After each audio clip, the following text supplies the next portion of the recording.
he never told you something was good if it wasn't, which I loved that. I didn't want false praise. I didn't want to hear I sounded good. I wanted to hear what was bad and how to fix it. Today's show is an extremely fun conversation with somebody that I've been wanting to have on for a long time. I'm Jason Heath. This is Contrabass Conversations, and we are talking today with Susan Hagen, who is a Boston native and is extremely active. She's the principal bassist of the Boston Esplanade Pops Orchestra. She teaches at the Berklee College of Music. She subs all the time in the Boston Symphony, and we covered so much great ground about performing, her life path, teaching, what it's like teaching in a program with 400 bass students. That's amazing. The crazy adventures that ensue when you get called for a gig at the last moment, and we share some stories. She has some great stories on that and much more. I had such a great time chatting with her. Definitely check out her website where she has all kinds of archived performances. We'll include a little bit of her music here at the beginning and the end. And yeah, what a great time. Quick shout out to our sponsors, D'Addario Strings, Steve Swan String Bass, Upton Bass, the Bass Violin Shop, Modacity, Colstein Music, A440 Violin Shop, and Encoda, that's Nkoda. More on them later, but let's dig into this conversation with Susan Hagen.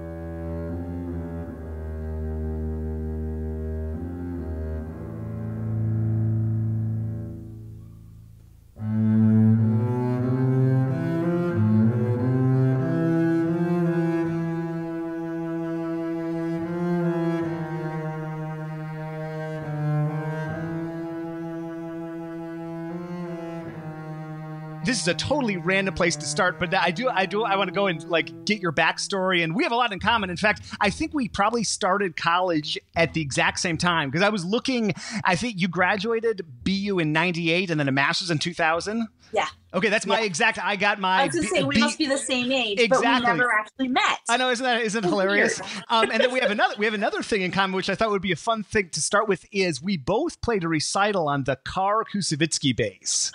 Oh my gosh. How cool. Yeah, you did that for the Colorado ISB convention, right? Yes, I did. Okay. I did. Okay. So I played that maybe like 2007 or 2006. I played a recital on that bass, and I have a lot of thoughts about that bass, and it was interesting. And then I've chatted with Gary Carr about that bass too. And like, what was your experience like playing that bass? It was wild. So I had encountered that bass once before.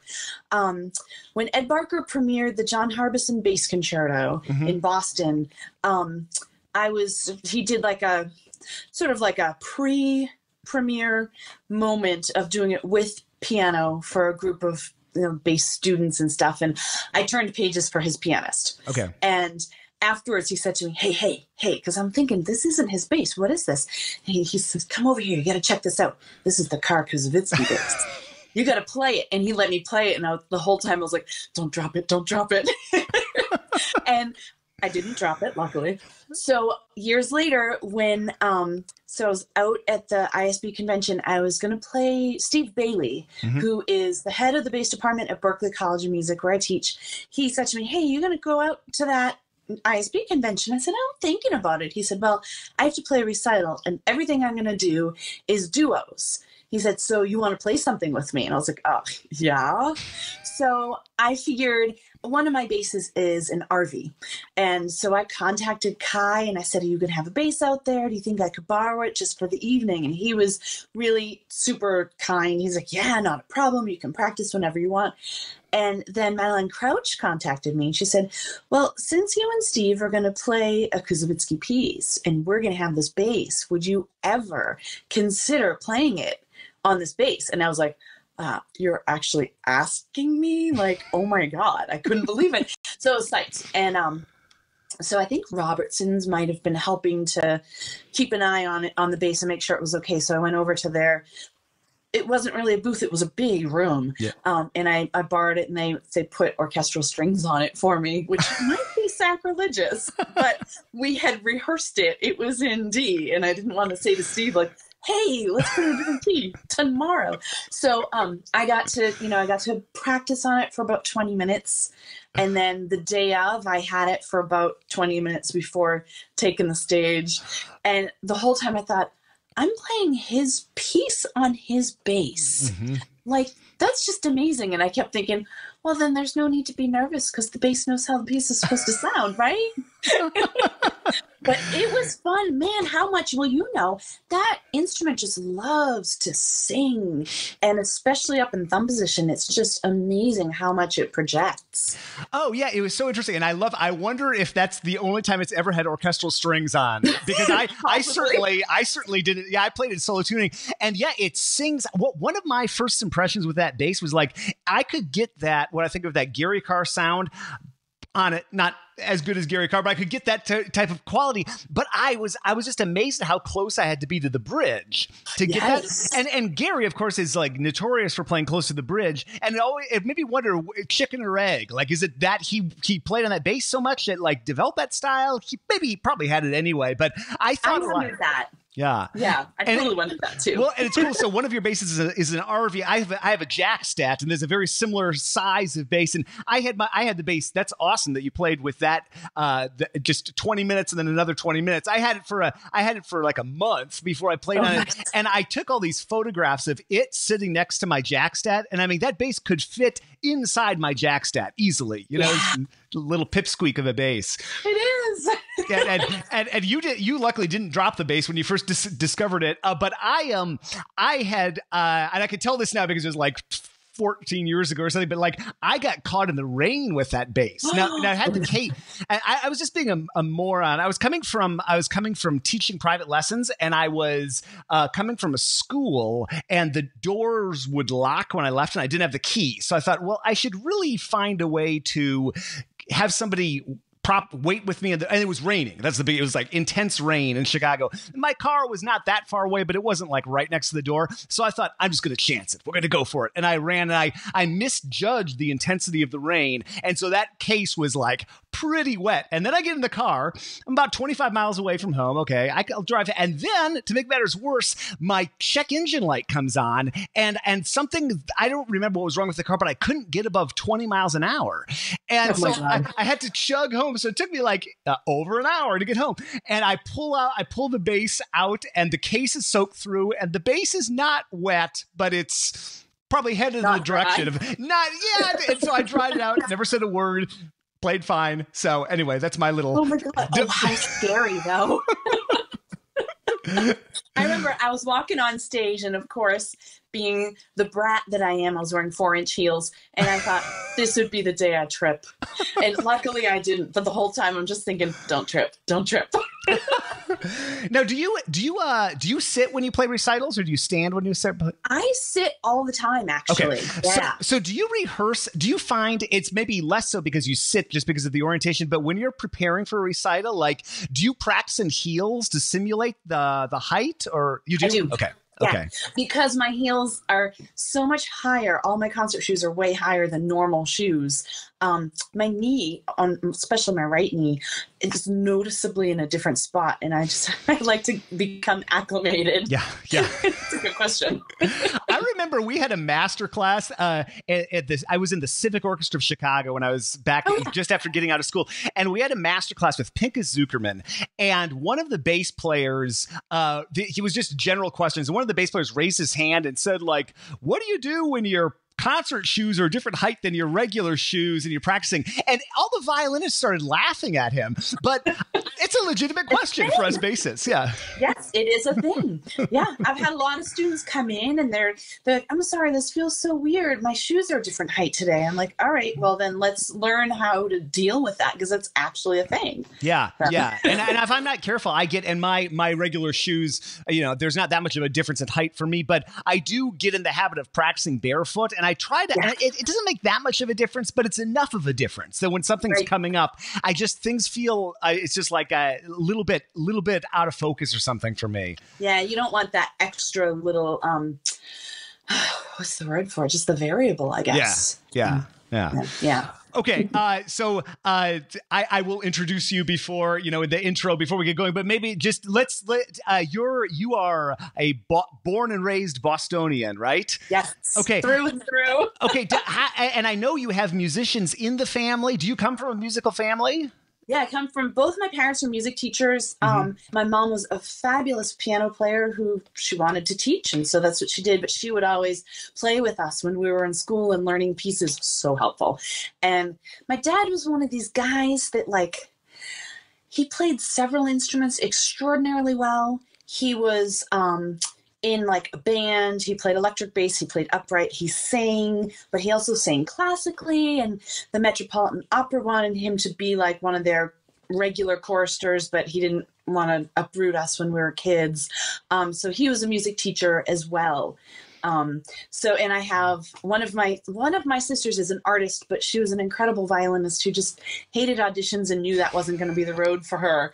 And my other sister is a violinist, and she's a tenured member with Boston Ballet Orchestra and Boston Lyric Opera, and pretty much everything in town. So, so it's cool. Wow. And so, and you teach, performing and teaching. You do both, obviously. But did you always know you wanted to? Was music it for you from the time you were little, or? Well, music was in our lives, but it was meant to be a hobby for us. It was supposed to be something fun, something that helped us to become more well-rounded.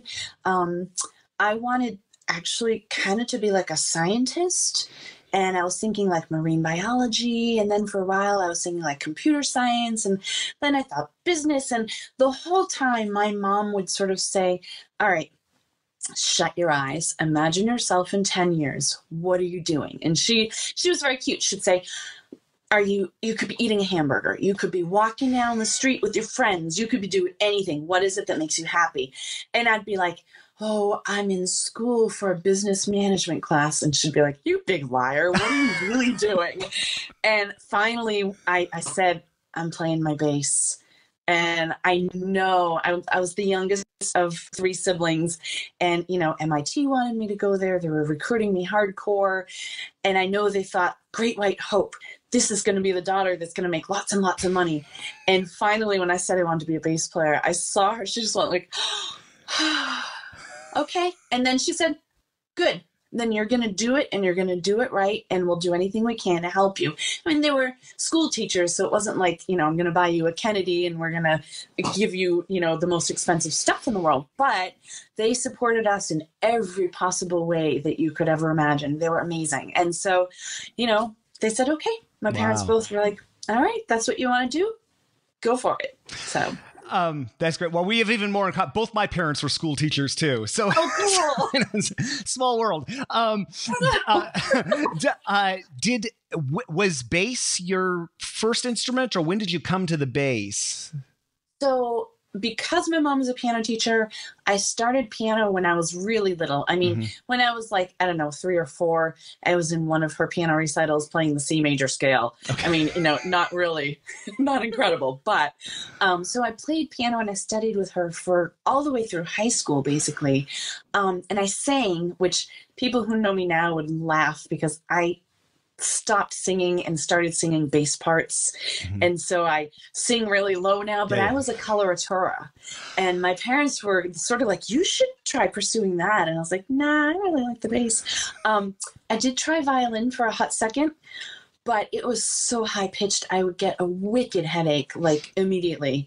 And both of my sisters had started like when they were like about 4, Suzuki. And so my parents were like, well, let's give her a violin and see if she likes it too. And I was like, you can have this back. I hate it. It's horrible.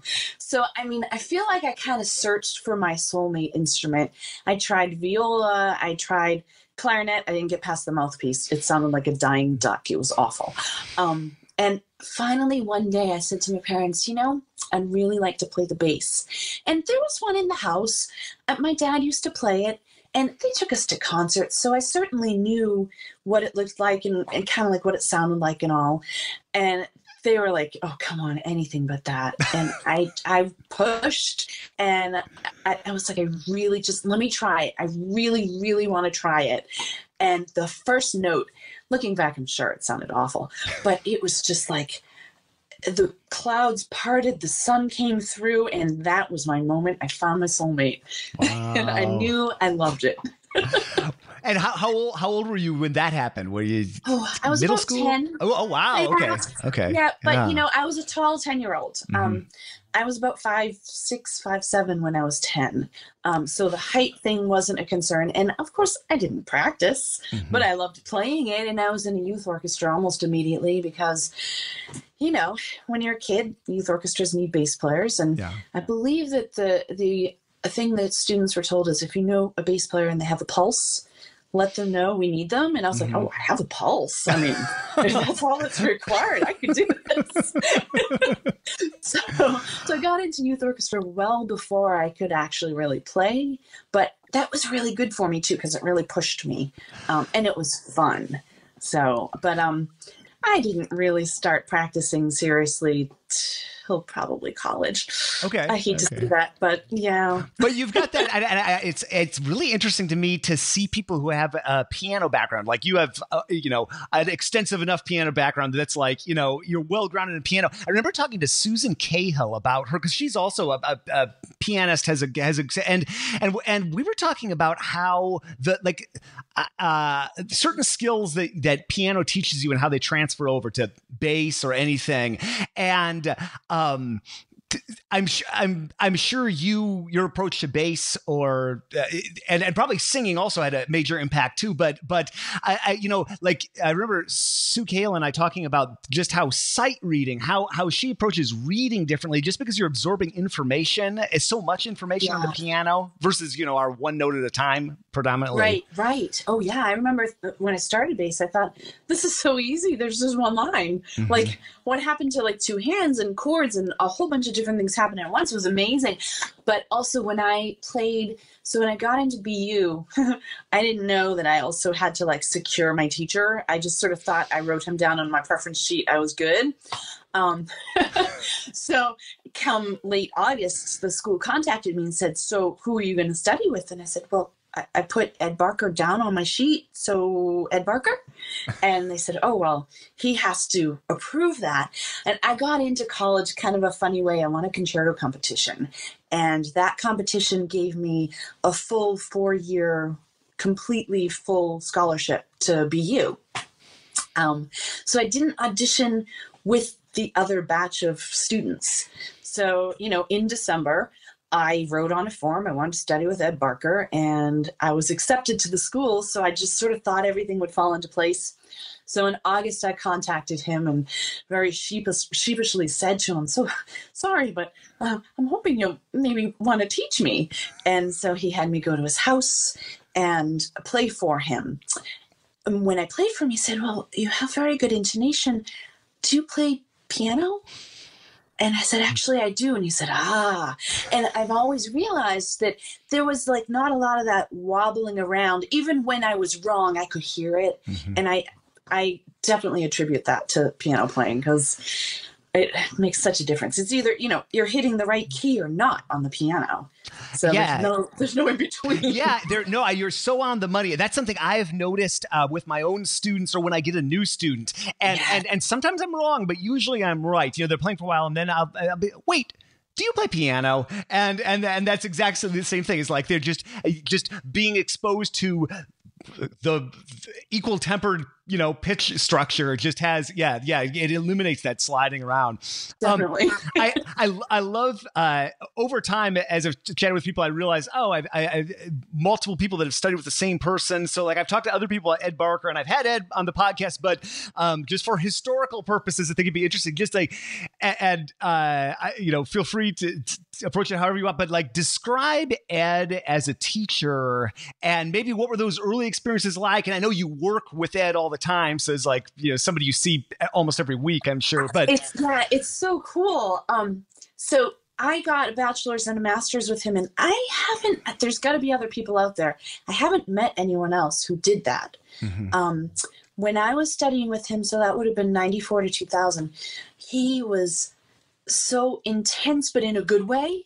But I would come out of every lesson and I'd be like, wow, I'm terrible. I need to go practice. But he would never, ever, ever say anything that actually made you feel that way. I just knew he was very clear with what you needed to work on, and I loved it. Lessons with him were structured. I mean, I still have my notebooks from lessons. He would have you had a notebook dedicated to your lessons. And I actually do a lot of this with my students too. So he would write down what he wanted me to practice and sort of like helpful hints that we had talked about in the lesson that might sort of trigger the memory. Mm-hmm. And he would have us write in the notebook how long we'd practice, what our goals were, if we had achieved them. I don't make my students do that because not everyone's a great journaler. Mm-hmm. I found the journaling stressed me out. I kept track of how long I practiced and I knew what I wanted to do, but sometimes writing it down was like, I felt like it was, I don't know, cutting into my practice time or depressing if I didn't achieve my goals, or if I did achieve them, I was like, well, I know I did it, so let me move on. Now as an adult, I do it that way all the time. I always have a notebook and I'm always keeping notes. We started off with warm-ups, left hand warm-ups, right hand warm-ups, so right hand first. Scales and arpeggios and etudes, and then some solo repertoire, and then orchestral stuff. And it was like split, a third technique, a third solo, and a third orchestral stuff. And he was so brilliantly organized. One thing led you to the next thing and to the thing after that. And I like to think that I have learned so much from his teaching. Some of my students will be like, oh my God, I sometimes wonder why you gave me that etude. And then 2 weeks later, you gave me this piece and I couldn't have done it without that etude, sort of a thing. But I know that had a lot to do with his influence. But, you know, he never told you something was good if it wasn't, which I loved that. I didn't want false praise. I didn't want to hear I sounded good. I wanted to hear what was bad and how to fix it. And he was perfect for me with that. He always was very clear about it. And it was great. So I felt really lucky. This episode is brought to you by Encoda. By the way, that's spelled Nkoda. This app is like Netflix or Spotify for sheet music, and they are working with over 100 of the major publishers like Boozy and Hawkes, Writer, and more to provide sheet music on your device. I have an iPad Pro, but this also works on Android, and I have so many pieces from Encoda loaded up on it. I have all the Beethoven symphonies and their scores. I'm circling things. I'm flipping between the score and the part to show students. I totally love this app, and people like Sir Simon Rattle are singing its praises. It really is the next thing for musicians. It's a subscription service, and you can download Encoda from your app store today for a free trial. That's Nkoda. And thanks for sponsoring the podcast. Consistency among bass lines, consistency among the different products you offer, that's something that Upton Bass excels at. And here are Gary and Eric from Upton Bass on that topic. You know, like continuity of product, which we have fabulous reputation. We've got great product across the marketplace. Do you have seconds? No. Right, yeah, exactly, no. Seconds are in the dumpster. For almost 20 years, Upton Bass has been delivering top-notch basses at every price point, consistency and continuity, like Gary said, across the line. And if the wood's not good, like Eric said, it goes in the dumpster. They are the real deal, made in America. Learn more at uptonbass.com, and thanks for sponsoring the podcast. Every violin shop has its own unique origin story, and here's A440's Michael Spadero on how the shop got started. My mother-in-law started this business in 1982, and she was a professional cellist. But the story she told me was that Camille, my sister-in-law's violinist with the LA Phil, and when she was maybe in high school, her violin was being repaired in a shop, and for some reason the shop owner had some legal problem where like the Cook County Sheriff or someone confiscated all the stuff. Okay. So the only way for my mother-in-law to get her daughter's violin back was to buy all the contents of the shop at a police auction. Okay. Wow. So since she had all these instruments, I think that's what initially made her start a shop. It's a great shop. I've gone there for years, and thank you so much for sponsoring the podcast, Michael. And folks, check them out at a440violinshop.com. This episode is brought to you by D'Addario Strings. Our friends at D'Addario want to help listeners change their strings safely and efficiently, and they have a few tricks to help you achieve that. Here's a great tip. Change your strings 2 at a time, removing them from the inside out, then replacing them from the outside in allows for easy access to the lower pegs, ensuring strings lay neatly in the peg box. Learn more at orchestral.d'addario.com, and thank you so much for sponsoring the podcast. I hope everybody has the chance to see Ed in a masterclass setting at the very least, and he is doing. There are some masterclasses up on YouTube folks can find, but like I was watching him, I've seen him teach several times. Never had a lesson myself. I can't even imagine how amazing it must have been to have 6 years with him. But like I was just watching him this summer at the ISB do a masterclass, and I love. There's something about, and it's probably different in a masterclass versus a lesson, but there's something about the way it's like he's approaching everything from the beginning. This is my perspective with a student. So somebody's playing like the Gigue from the Third Suite, and he'll take the bass he's playing on, but also often he'll take their bass and he'll like practice the Gigue for like 45 seconds. And I'm like, that's an interesting approach, but he's like really and then he goes into it, and it's like based on the instrument probably and the setup and like where they're at. And I just, I'm like taking physical notes and certainly mental notes every time I see him teach. Yeah, I loved that. He would always play on my bass. I felt like so he could see what my challenges were, like what the challenges were with me, but then what the equipment was presenting in addition. And he was never shy, and I loved this. He would go through the passage a few times, as you saw, because I loved it because I could see how I should practice it. And what bugged him and how he fixed it. Not only how to practice it, but how to fix it.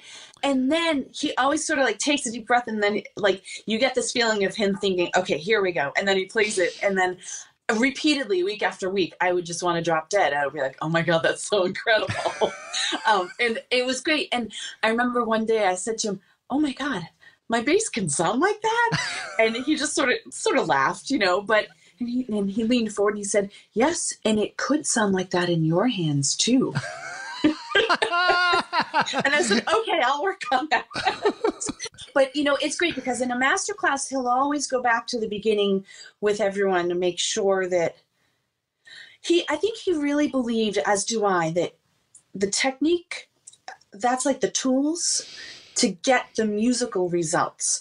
And so you need these tools in your toolbox. But if you don't have a hammer and nails, you can't put the pieces of wood together. So you had to make sure that all that stuff was firm. And then you can build, a cabin or a mansion or anything in between, as long as you have the tools. And so in a master class, when everyone's coming from a different teacher, he's got to sort of strip to the beginning. He used to do master classes for us too, and they would be less of that. It would be more like just open lessons. Yeah. Because he knew we were all his private students. We had all been told the same stuff. So he could look at us and say, remember when I told you need to make sure your second finger is down when your third and fourth are down? This is a perfect example of why.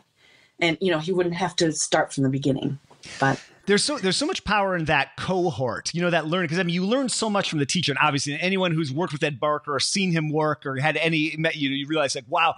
But then also being around all those people that are learning at the same time and in the same sort of school and vein and working on the same pieces, and just like what you're describing. Hey, remember second finger? Talking about that. This is in other areas like domain forget. I've talked to so many people who've been there and seen that. Just like that. Like there's such power in those people that, you might see Ed an hour or an hour and a half for your lesson and then masterclass, but you're seeing those people all the time in orchestra, in the hallways. And I'm sure that, in your teaching and in Berklee, it's a similar, that cohort is just such an integral part of teaching. Oh yeah. I know my students all talk to each other in the hallways about the things they've been working on with me. And I remember in school, I was in school with Don Howie and Eric Larson, who were both in Houston, and, would sort of stand out in the hallways and Eric would be like, oh my God, he was so tough on me today because such and such. And someone else would be like, oh yeah, this shift, he told me to approach it this way. And we all sort of shared ideas. And it was like, I kind of felt like I was getting free lessons from when we were all talking about what we had learned. And that was kind of amazing. That's the beauty of the music school setup. I mean, there are many ways to learn, but that if you're in a place where you've got people that are going after the same goals, and it could be outside of music school, but if we're talking here about music school, there's just such power in that. And that journaling,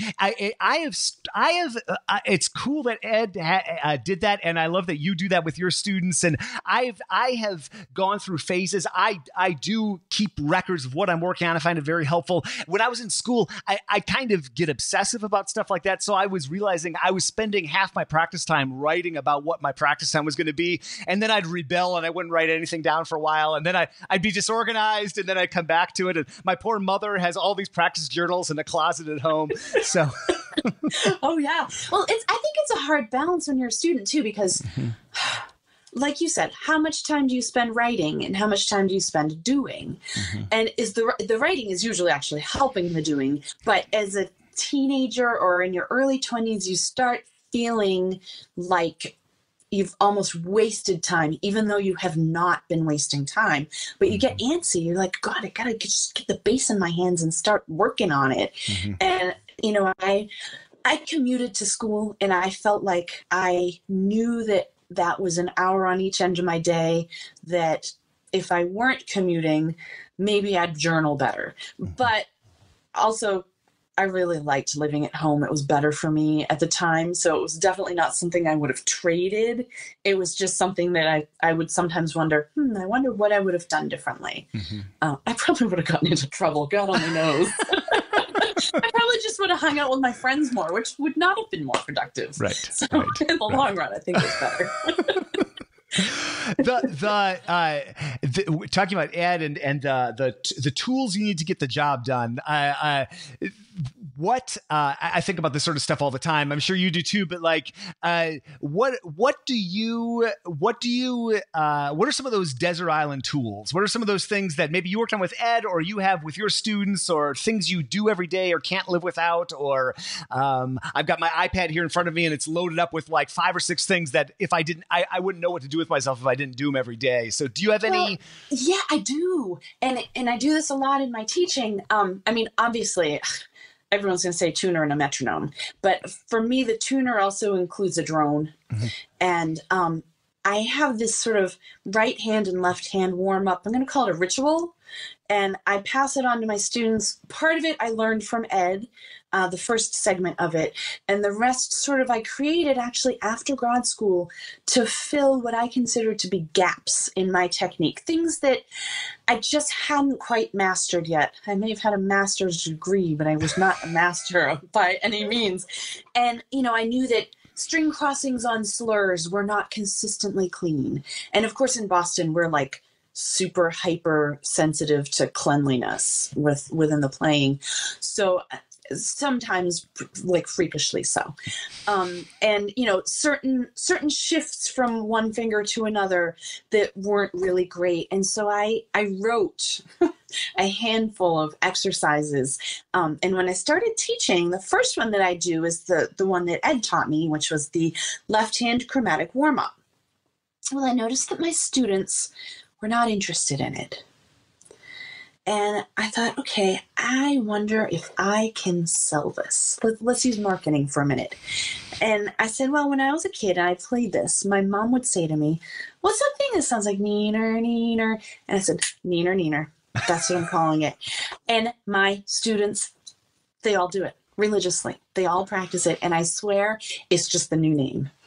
And so I wrote out, when I first got hired at Berklee, I wrote out all like maybe 6 of the other things that I had been practicing for years.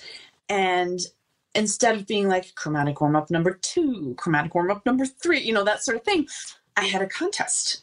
And I said to the students, submit your answers, but I'm not going to read who it's from. I'm going to print it out, cut it up, and give it to my husband. And, you know, I'm not going to see who did it.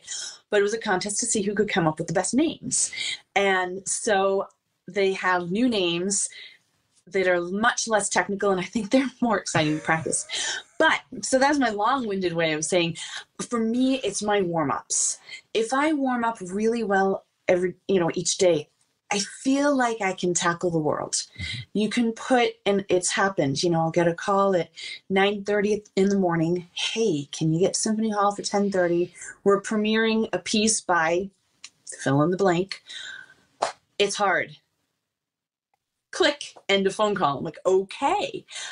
If I've had a few minutes to warm up with my, Susan Hagen warm-up ritual, I feel like I can handle whatever they put on the stand in front of me. When I don't, and I don't know, maybe I'm like a baseball player with like the superstition, but knock on wood, I've never had an injury. And I feel like it's because I've always taken the time to warm up. When I don't, I feel off kilter. It feels a little uncomfortable to play the instrument. I doubt myself, like, am I in tune? Does my tone sound good? But if I just take a few minutes to do this warm-up, that's the one thing I would have to bring with me on the desert island is my warm-up. And it would be extra helpful if I had my tuner and my metronome because I really like them, but I can function if I had to. But, just bring me a battery. I'm good. Well, I love that. It's the phrase that comes to mind is something David Allen Moore calls musical hygiene. Something we do every day. Like we brush our teeth every day. Can we survive without it? Sure, but it feels better to do it, and it's better for us. We aren't getting musical cavities, and exactly. Yeah. How long is that warm up? Minutes wise? That's such a good question. So, and I talk about this with people a lot. In a situation where I don't have time, I can do it in 5 minutes. That's enough. If I have a day where like I literally have nothing and I could practice anything I wanted all day long, I could spend 20 minutes on it, even a half hour easily. But it's like how long do you have to brush your teeth before you, I know they recommend 2 minutes. Is it longer? Is it shorter? What do you feel best with? 5 minutes can do it for me. For me, 7 minutes feels magical. Anything more than that feels luxurious. And I'm happy to say that I have many days where I work it into the schedule so that I can have more than 7 minutes. But, if the BSO calls and I have just a few minutes to get to a rehearsal, I can squeak it out in 5 minutes and be fine. That's so cool. I've been thinking a lot about this myself. So it's just because I put out some question that or somebody emailed me the question. Actually, it wasn't my question, but just about warming up in general. And then I got about 60 responses. And then I was thinking, like, are we talking about the same thing here? And I thought about it a lot because I think of warm up. For me, it is the same thing. It's like an accordion that I can compress. So I can just sort of touch on those skills and know that my bow's working right, my left hand's right. I'm thinking about it. I'm sort of like in focus. But if I have the time, then it becomes a little more like a workout a bit for me that I'm trying to push myself in various areas. Okay. Totally. Okay. Yeah. Okay. So does so you've got the neener, you got the left hand. What else you do in terms of left hand and then in terms of the bow? I usually start with long tones. Mm-hmm. But when I have to compress it, my neener has now become so slow that it is like a long tone exercise at the same time. So if I don't have time to only focus on my right hand, the neener is so slow, my fingers are moving so slowly that I have time to focus on my right hand and arm and shoulder before the next finger hits down. So I can compress it that way. So there's neener, there's the tightrope, there's learning, and there's, I call it YARL. It's short for you are really learning, which is like learning, but with an extra note. But so a lot, like the tightrope has, and the reason why I'm saying the names, has the actual slurred string crossing. I toss an open D into a figure so that I'm having to slur on a string crossing right in the beginning of the day, because you don't actually get out of a day without having to do that at some point. So I like to just get the mechanics dusted off at the first part of my day, and I feel a lot better about that. And it's just, for me, I like to basically sit down at my bass and say, hey, bass, it's Susan. How's it going? Let's remember how we do this together, and just sort of lay out where my fingers go. And it's so funny because it's not like I forget overnight, but I like to reacquaint myself in a calm, comfortable manner so that I feel like my left hand posture is healthy, but relaxed and strong at the same time. Mm-hmm. And that's the way I do it. It's and you mentioned never having had an injury, which is an amazing thing. I too am lucky in that I've done dumb things like falling down when I'm running. So I've done things like that. But in terms of and I've like gotten some really achy feet from carrying my bass around or standing too long on a gig. But I've never injured my arms, and part of me thinks it's just because I never practice enough to make it happen. But I know that's not true. I know that, but I do notice, and I'd love. Because, if you're playing a week with the Boston Symphony or doing anything like that, it's a lot of hours on the instrument. It's late hours. And do you notice, like, if you have a really heavy week, do you feel it that next day when you pick up the bass? Do you feel like when I was 20, I didn't feel a thing. And I noticed it as I get older, like what may have been, walking into a door casing. I would love to say I never do that. Used to be just like, ouch. And then now that I'm older, I'm like, ooh, that's actually a bruise. And I have it for a week. And so I can only imagine that I'm sort of doing a number on my body with like a heavy BSO week or 2 or 3, right, consecutively. But with that said, so some days we have doubles, and I get to the hall early and do a nice, relaxed warm up. And then I just hit the spots of the music that are challenging, and I practice them with some of my practice techniques that Ed taught me and some others that I've developed over the years. I don't practice from start to finish each piece. I just, hit the spots that I know I need to and try to keep it light. And, a lot of weeks I'm also playing the following week. And so I need to start getting a leg up on that music. So I try to choose what I practice when really carefully. And there have been days where we've played things, Mahler 5, Mahler 6 are the ones that really pop in mind, where people are walking off stage of all instruments and like rubbing their shoulders and saying how sore they are. And I have learned over the years some ways of being super efficient so that I feel like although I'm putting out the same amount of sound as those around me, I'm not hurting myself and I don't feel it the next morning. With that said, occasionally I wake up in the shape of a pretzel and that doesn't feel so good. Right. And I still haven't been able to figure out, it doesn't seem to be only after a night with a big concert. I think it just has to do with nights that I'm a moron while I'm sleeping. That happens. But for the most part, like some mornings I will wake up like holiday pop season. I love it. It's so much fun. I am like the most disgusting, I love the holidays person you could ever meet. My house looks like the holidays throw up all over it, like starting in November. I love it.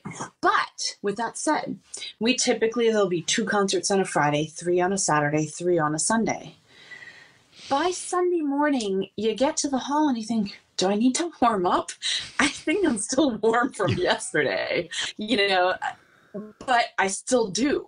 And that's the part where I wonder, am I superstitious about this or not? But, but there are definitely mornings where you wake up feeling, I call it feeling old. Mm-hmm. You just feel tired. Your whole body might feel like gravity is just pushing it a little harder onto the floor. But I think it's okay as long as you know how to cope with that. Well, it's interesting that we're chatting about this and mentioned Steve Bailey, your colleague, and so I actually was part of this panel discussion with Steve at the ICE. Yeah, so it's interesting, the bass and longevity. So it's all about that and about things that Steve and the other people, Chichu Wanoku was on the panel, and then John Patitucci. Yeah, so she's got a fascinating background. Yeah, it's like Olympic level athlete, and then getting into music like pretty late, which sort of an aside, but that's one of the things that I find amazing about the bass is you still find people that make a professional career of it coming to the instrument like 18, like Scott Pingle, the principal bass here in San Francisco. I think he started bass at 18. He started when he was older. Yeah. But yeah, he's a good friend of mine. Yeah. Who else did was Jim Orleans, who just retired from the BSO. He was young to retire, mm-hmm. but he's an avid tennis player and said he was doing these semi-pro competitions and ranking really well in his age group. And he said to me, I'm not able to compete the way I want to because this job is holding me back. So he retired. But, he's another one that I think he was in college when he actually started playing the bass. Like, oh my gosh. But, when you and I were kids, a lot of times you didn't start when you were 3 or 4 because it was really hard to find a mini bass. And so I remember when I decided I wanted to play, people would say to me, play the cello. It's so much better. It's easier to carry around. But I had height going for me. But a lot of times you didn't even approach the instrument until you were considered close to being fully grown. Yeah. Which now is different. But I think that's why a lot of people didn't start till they were later. It just wasn't on the table as an option for a while. This episode is brought to you by Steve Swan String Bass. And Steve travels far and wide here in the Western United States. Here's Steve on where he goes and what some of the benefits of being able to travel like that are. You travel with it. You're going up to Oregon. You're going up to Seattle. Up to Seattle. Yeah. And back, out to Arizona, wherever people want to see a selection, they don't have options, or if I have a line on some basses I want to check out and maybe buy or trade, I have the option. That's the beauty of me not being tied to a workbench in a shop. Steve works with some of the San Francisco Bay Area's best professional bass luthiers, people like Nathaniel Rich, Alex Friedman, and many others, to get basses playing beautifully. When someone comes to me asking where to look for a bass, whether they're a student or professional, or they're coming through town and they want to try out a great selection of basses, I always send them to Steve. Learn more at steveswanstringbass.com. And thank you so much for sponsoring the podcast, Steve. Colstein Music has been supplying the bass world and the music world in general at this point with great services and products for over 60 years. It was started by Samuel Colstein and has been run by Barry Colstein, who I've had on the podcast. And they are just such a great company for anything you need for basses. They've got a great selection of instruments. They've got a great selection of bows, accessories, and just a great bunch of people working behind the scenes. Barry has been a true friend to the bass community for so long, and it's so great to have Colstein supporting the podcast. Learn more about everything that they do at colstein.com. This episode is brought to you by the Bass Violin Shop, which opened in 2001 as a small double bass workshop in Greensboro, North Carolina. Today, they're staffed by 3 full-time, highly skilled bass luthiers, and they specialize in double bass sales, rentals, setup, restoration, and repair. For nearly 20 years, they have satisfied thousands of clients by offering quality instruments, knowledgeable service, reliable repairs, and superior restorations at affordable prices. They're always happy to assist basses for trade-in, consignment, or even purchasing outright. Contact them to schedule a time to discuss your bass and your future needs. For more information and current inventory, visit their website at bassviolinshop.com and be sure to follow them on Facebook and Instagram. Right. And yeah, if we didn't have the basses, like even at some of the, I go in and work at one of the local middle schools here, we got the 6th graders getting going on the bass, and one of them, he's just too small for any of the basses. Now the school could buy a 1/8 or 1/16, but it's, but it is amazing if you look at when we were growing up, and then if you look at people who are like 15 years, our junior, someone like Nina DeCesar maybe, who, started on bass, and the little basses are available now. And it'll be really interesting to see over the next decade or so, or 2 decades, how things are going to change as you do get more and more people. Like I go in, I've watched Kate Jones down in the Dallas area teach several times, go into her, it's like a bunch of 2nd graders all playing bass, all set up with these little basses. Yeah, I think so. The future will be interesting. I think they're going to be as advanced getting to college as violinists have been. Mm-hmm. And I remember getting to college and you'd be like, how long have you been playing bass? Oh, 2 years. Oh, 3 years. There was a lot of that. And the violinists were like, I've been playing since I was 3 and I've already played like the Beethoven Violin Concerto and the Mendelssohn and all this stuff. And we're like, I played the Dittersdorf. And I'm thinking, wow, that is like one step away from Go Tell Aunt Rhody when you're looking at the grand scope of the music that's out there. And we were kind of musical beginners in many ways. And I can't wait to see what happens when this next generation comes up, because I think they're going to blow us all out of the water. It's going to be amazing. It is so fascinating. I mean, I've been teaching for roughly 20 years, give or take. And I have watched the age at which I teach the Dragonetti Concerto decrease over those years. I mean, I think I probably played, I think that's maybe what I auditioned for Northwestern on, and so I was teaching it to my high school students when I was starting, and now it's younger and younger and younger. And if I don't hit it by middle school, then it's pretty unusual that we aren't tackling that by the time they're in middle school. Right. And then you start wondering, is this kid even going to be that good? They're not doing it yet. And then you think, oh, that's what I auditioned for college on. And, that's what happened to me with the Dittersdorf and younger students. I was like, ooh, wow, I played that to get into college. Now they're playing, Kazavisky and Bottesini, which are things that were on, my senior recital in college type things. Yeah. It's great. It's exciting. It's very exciting. It's so I'd love to know, like I find Berklee College of Music, not it's, we also have UC Berkeley here, different school in the Bay Area. So I was getting confused. Yeah. The other Berklee. Tell me about teaching at Berklee. Like, what's that job like?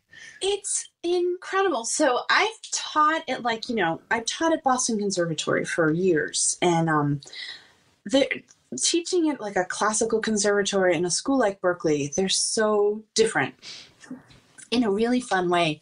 I have found that, and I'm not saying against classical schools at all, don't get me wrong, but some of the things that I've noticed at Berklee College of Music is, so there are 25 bass teachers.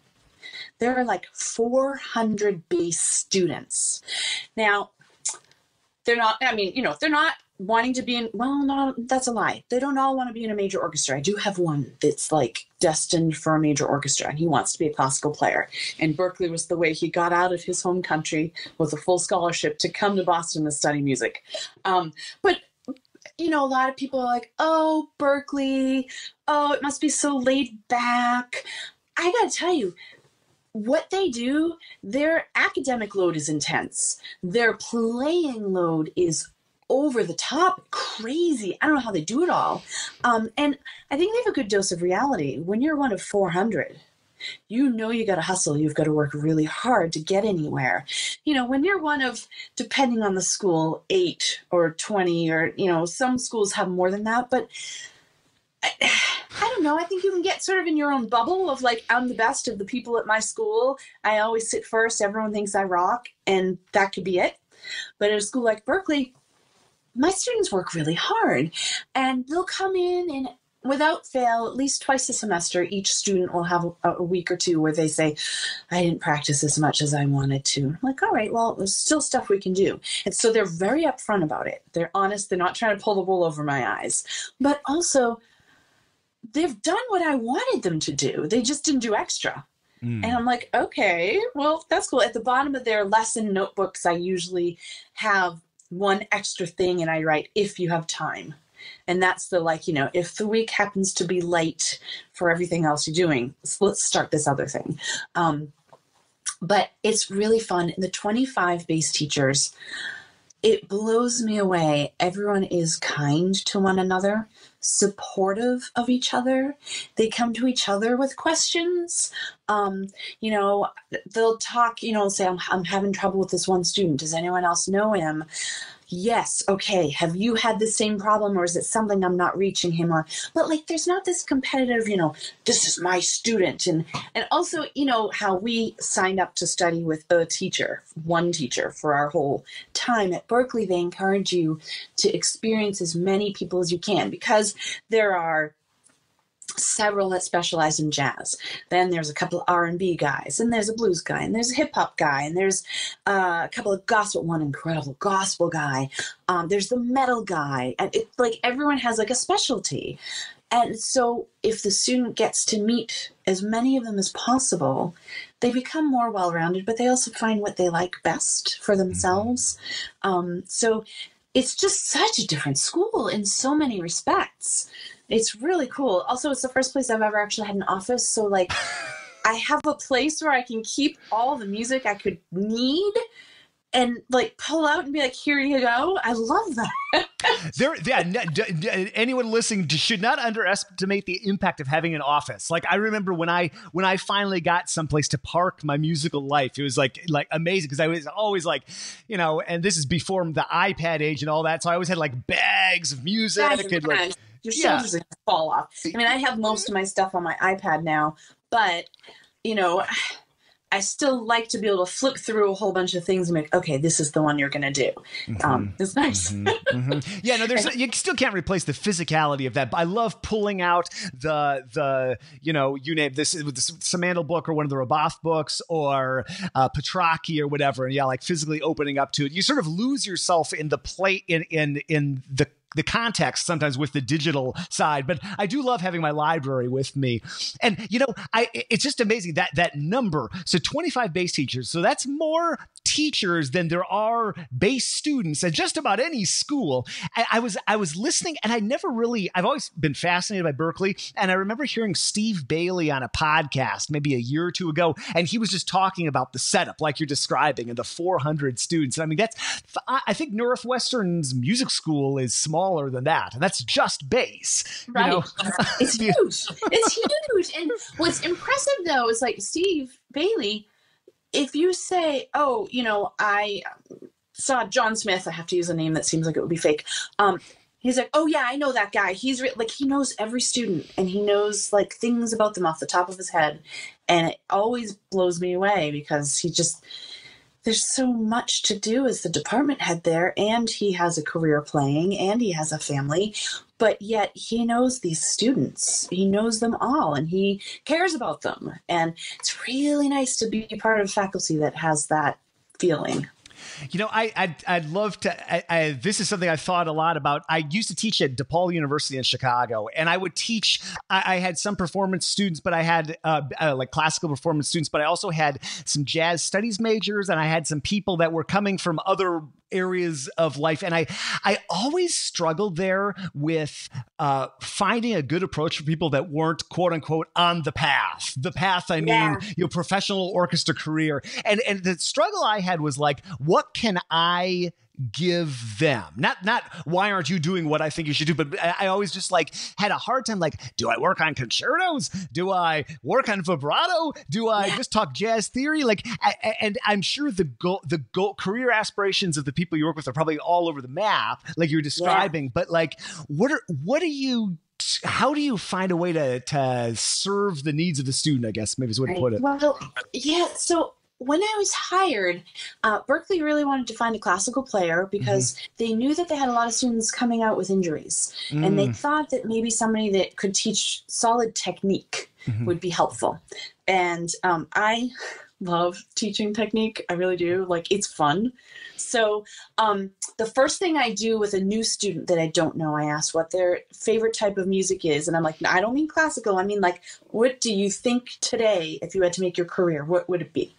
And so that I can see what they're thinking.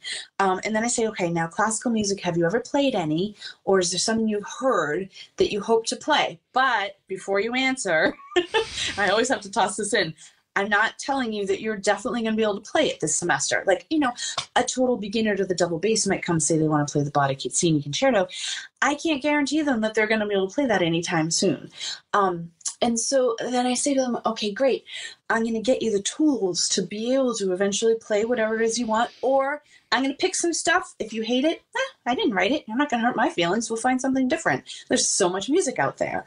And I want to give them the tools to be able to play any kind of music, but I have them play some classical music in our lessons so that we can see how to apply those tools to their actual playing. But then, you know, I have a senior right now, and she's got to give her recital, and she plays jazz and sings. So, like, sings while she plays. There's a lot of that goes around Berklee. Me, I try it, and I'm like, oh, that's funny. So I said to her, great. Let's work on your recital music. We're going to work on technique, and then we're going to work on your recital music, and I'm going to help you to be able to play the bass better using these songs, which is a word that took me a really long time to be able to say to a student, because, Pieces. it's not a song, it's a piece. But these are songs, Autumn Leaves is a song. And, I said, we'll apply the technique that you're learning to the songs, and hopefully we'll find ways to make you be able to be more musical and have more fun with the tools. So again, it brings us back to the conversation of Ed Barker and the tools in your toolbox. That's awesome. The teaching technique, and something that I'm sure we both done a lot of, and I'm sure you run into at Berklee, talking about like avoiding injury and I have such a great time starting a student from the beginning, because I can try to approach different, they don't have any bad habits, let's say, but yeah, I get a lot of students with bad habits, and like that sort of like tension that you can just see everything locking up, like how the heck, and it's a big topic, but like how do you work towards unlocking some of those bad habits? Well, it's a hard thing to do without discouraging a student, I find. And actually, I'm going to back up, remind me if I get off track. So Steve Bailey has said to me repeatedly, the biggest thing when I interviewed for the job, I actually didn't know I was interviewing for a job. He emailed me and said, let's meet for coffee. And I was like, okay, I didn't think it was like a date or anything like that, but I thought it was like, he just wanted to talk to another bass player. And I was like, oh, okay. And so then he was like asking me about teaching and stuff. And it was probably better because I wasn't nervous, because I had no idea it was a job interview. But he said to me, how do you feel about teaching someone who's never played the double bass before? I said, oh, I love it, because we're starting from scratch. I don't have to undo anything and redo it. And he says to me very frequently, that's when he knew that I was the right person for the job. There were still other steps to go through, but he said that made me stand out. And I agree wholeheartedly. I'd rather teach you right from the beginning than run the risk of discouraging you. So what I try to do is I'll say to a student that's playing the bass but has some sort of physical, challenges. I say, I always point out the good things, because everyone has something good. They really do. So I'm not going to harp on the bad stuff right away. I want to make them feel good about what they can do well. And then I say, now, there are things that, if you don't mind, so that they feel like they're in control, I want to bop you back to the foundation of your left hand, your shoulder, your bow hold, use of your arm, whatever. And I pick one thing at a time, because otherwise they get overwhelmed. My dad used to always say, you got to pick your battles. So I pick my battles. I figure, what's the thing that looks like it might be the biggest challenge or the most scary, if they keep doing this, they could get injured situation.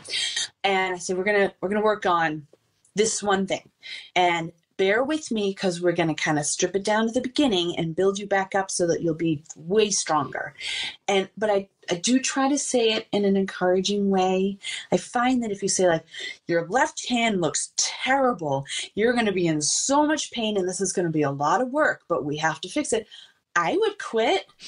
I'd be like, yeah, okay, I'm good. I think I'll go find another major. So, I think that anything is fixable.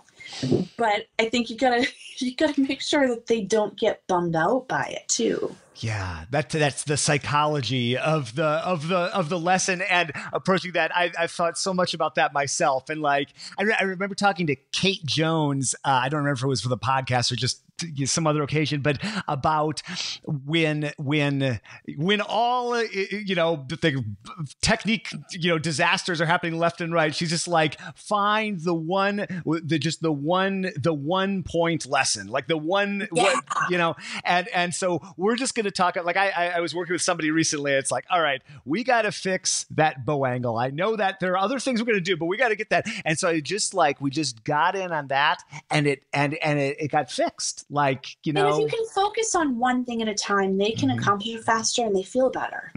And oftentimes then they feel inspired when you say, okay, now we have another challenge ahead of us. They're like, okay, well, I already did that one, so I can do another one, and they feel up to it. But I remember my parents used to, because my parents were both music educators, they took a lot of psychology and music type of courses, and they would talk to us about it. And, you know, they would say, you can't discourage. You always have to compliment and then criticize. Don't criticize first, because then that's all they hear. And then they're just discouraged. So say like, you know, oh, I loved the phrasing you had in that, but you know, if the pitch on your shift was a little better, the phrase would sound even better.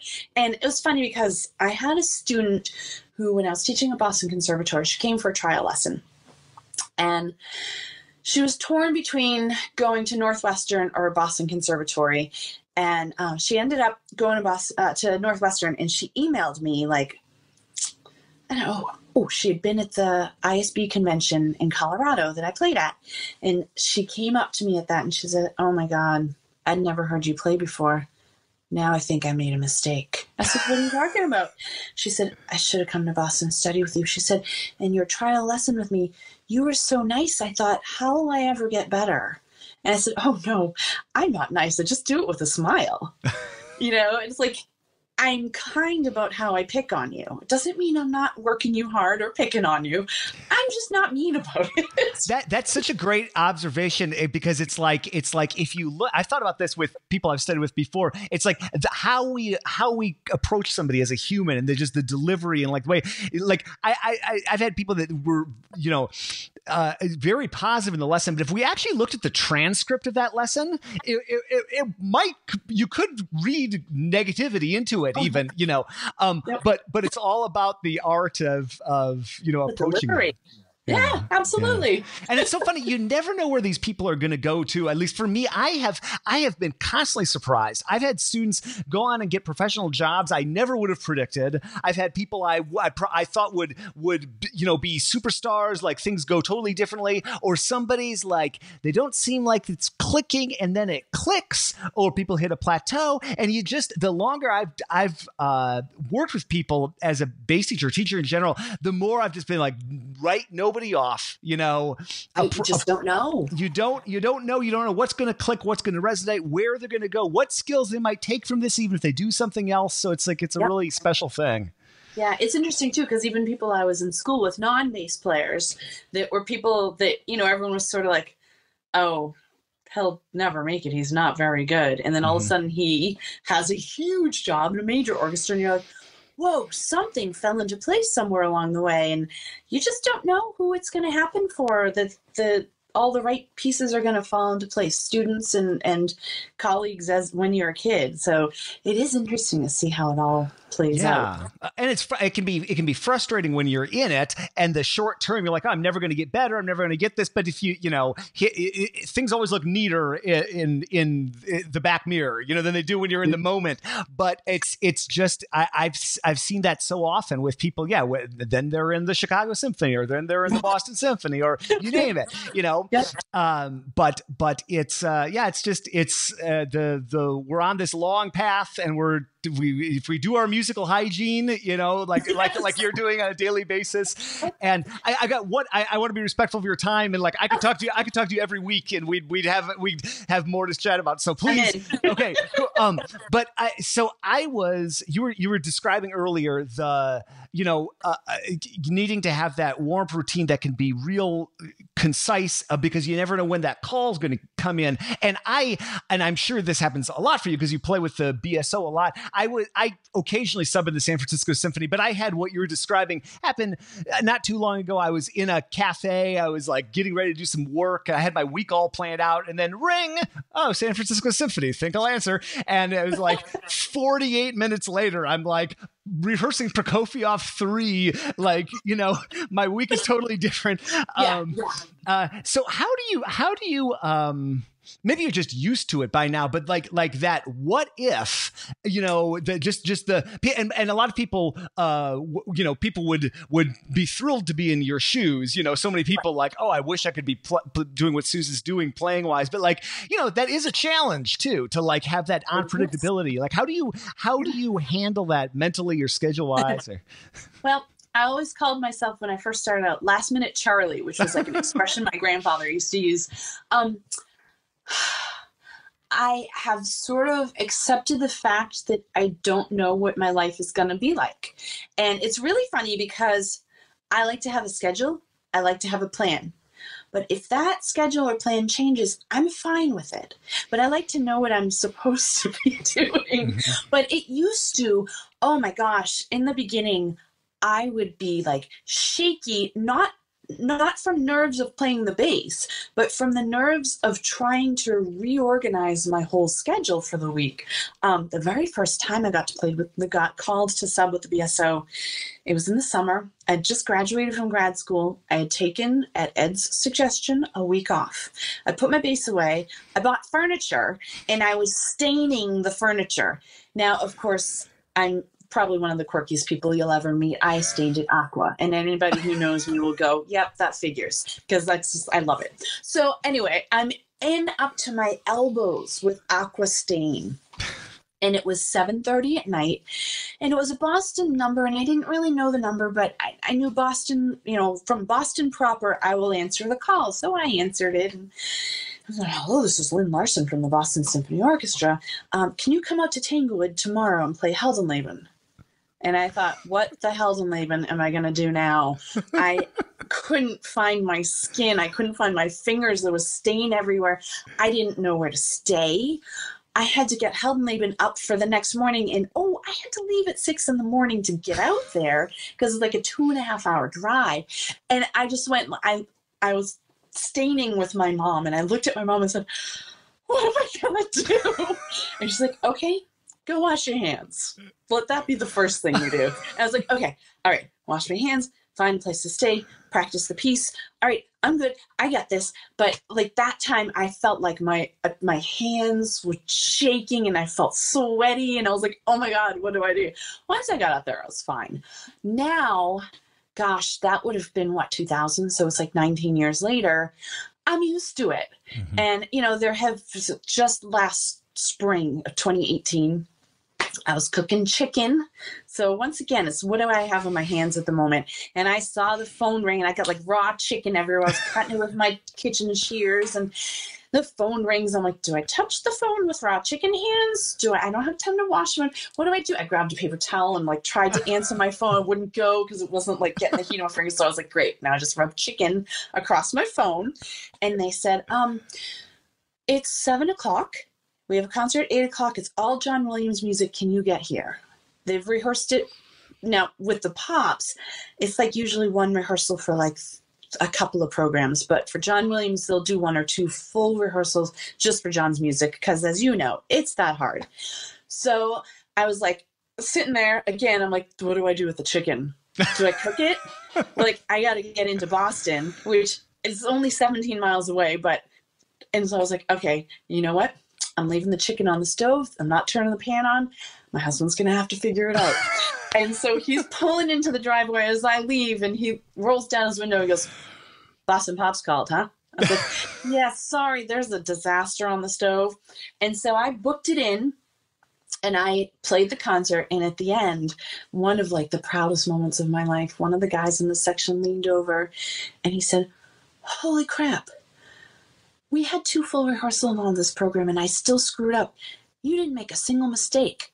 How did you do that? And I looked at him and I said, and that is how I have built my career. It's just like a hyper focus. But so I've been able to like shelf my world has been discombobulated for a week. I've got to reschedule everything, and I can now just totally focus on what I need to do. And, I think that's why they call me. And I think that's why I'm now the principal of the Boston Pops Esplanade Orchestra. First female to ever have that job, by the way. That's awesome.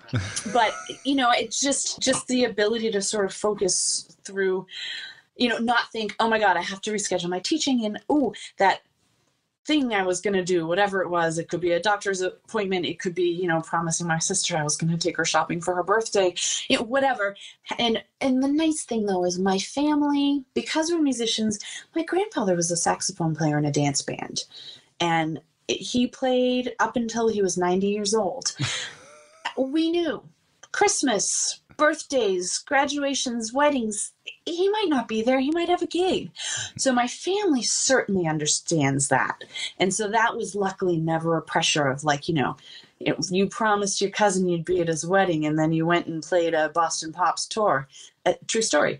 They understood, so that also took a whole level of pressure that I think sometimes people don't get. And my husband is super cool. He was a clarinet player in the Air Force band program for 24 years. And so we'll have a vacation planned. More than once it's happened, and the BSO asks me to play, and he's said to me now, he's like, don't even ask me, just say yes to them. We'll reschedule stuff. It's not a problem.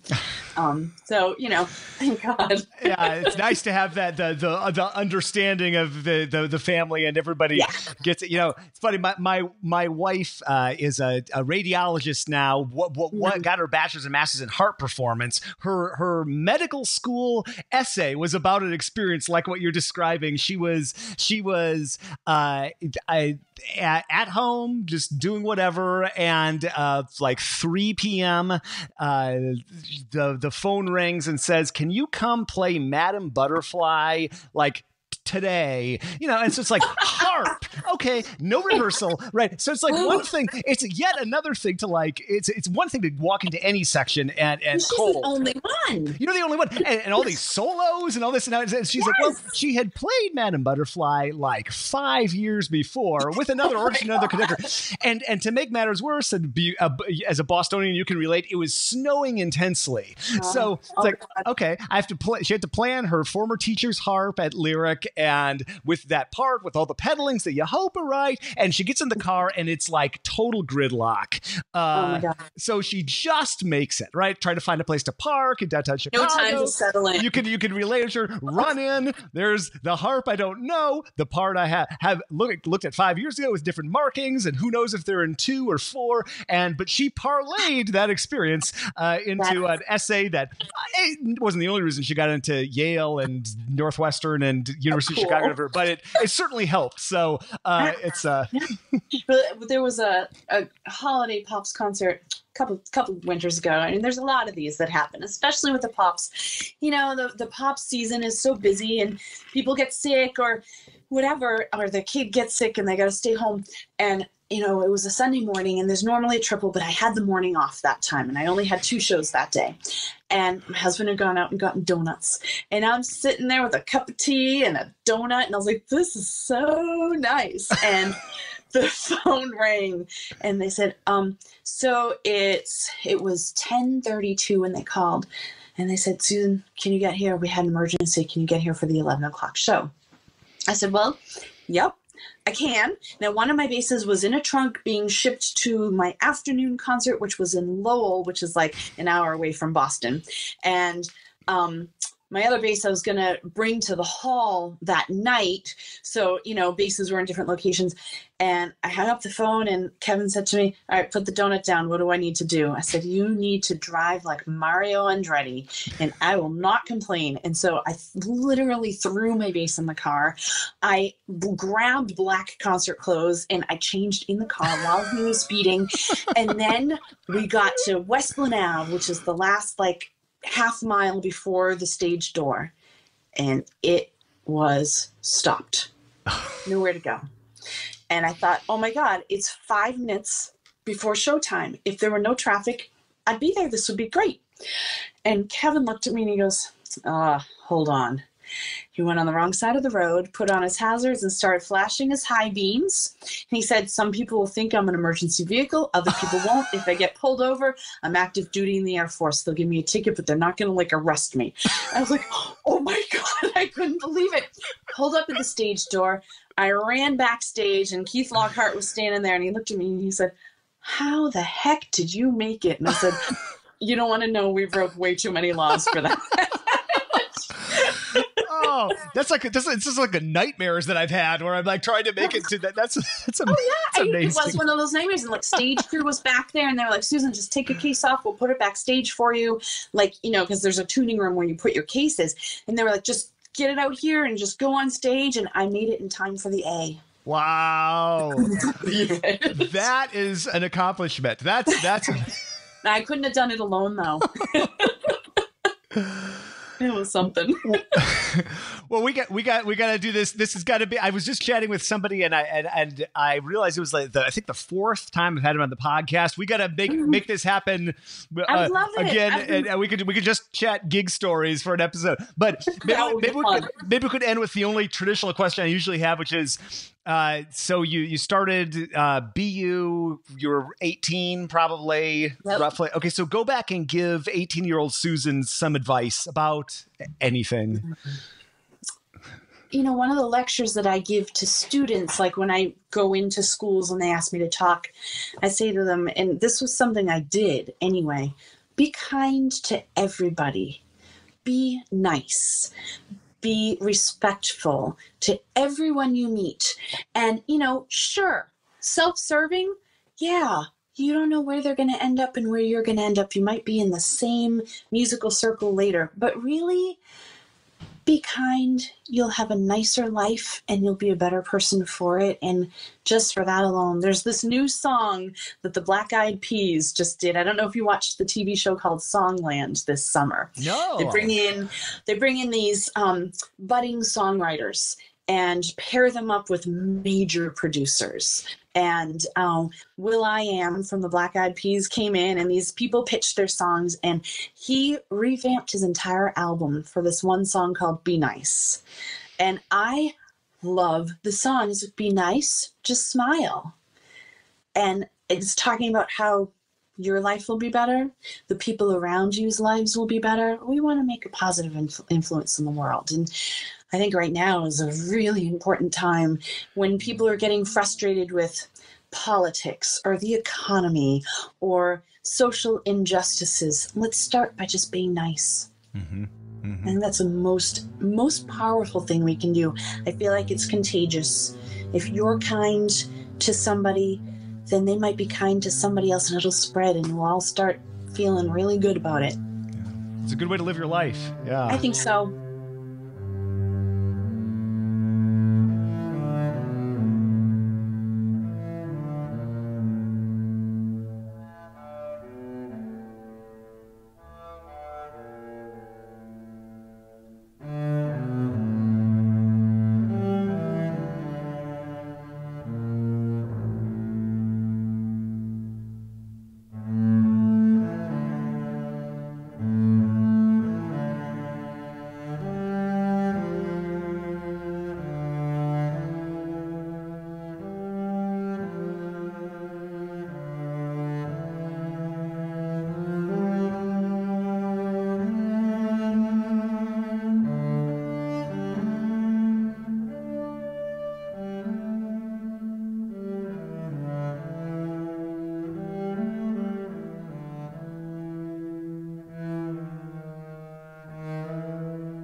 Well, thank you, Susan. What a great conversation. Check out her website, everybody, susanphagen.com. Like I said at the outset, long overdue, and we definitely have to do a round 2 and a round 3 at some point in the future. I have such a great time, and I learned so much chatting with people like Susan, and it's just such a privilege for me to be able to do this each and every week. I feel like it's a masterclass or a lesson that I get, and it's just so cool to be able to put it out into the wider world. And maybe you're new here. Maybe you've never listened to this show before. If so, welcome. We have a whole bunch of things in the archive at contrabassconversations.com. And the best way to get this show is to subscribe. Subscribing is free. I know that word's confusing, but you can get it through Apple Podcasts, Spotify. We're on YouTube, pretty much anywhere that you can think of. We're there. We have an app too. So search in your app store of choice or go to contrabassconversations.com/app.